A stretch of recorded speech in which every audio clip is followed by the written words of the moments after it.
তো অনেক সুন্দর একটা রাইডিং হলো আজকে আপনাদের সাথে। আমি আছি AS ব্লগস। তা আপনারা আমার পেজের সাথে সব সময় যুক্ত হয়ে যাবেন নতুন নতুন ভিডিও পেতে, ঠিক আছে? একটু বাউলি সাউলি হয়ে যাক, বাউলি সাউলি নাকি, একটু বাউলি সাউলি হয়ে যাক। অনেক সুন্দর লাগে বাউলি মারতে, কিন্তু সবাই আপনারা বলেন ছাপড়ি, এই কারণে কিন্তু আমি বাউলি সাউলি এগুলো দিই না। কারণ আপনারা বলবেন এই যে ছাপড়ি চলে আসছে, তখন একটা আমার ইজ্জত চলে যাবে, আমি একটা সার মানুষ, বুঝছেন না? কিন্তু গাড়ি চালার ওটাও একটা টেকনিক, যে কোনো আপনি একটা বিপদে পড়লেন বা কোনো একটা জ্যামে আটকে গেলেন, আপনাকে তো বের হইতে হবে, তাই না?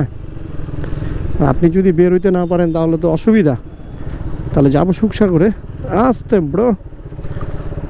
ইস রে, সব পানি আমার গায়ে, ছি ছি ছি ছি ছি, সব পানি গায়ে। এই যে আল্লাহ, এত খাল ওই জায়গাটা আমি বুঝিই নাই।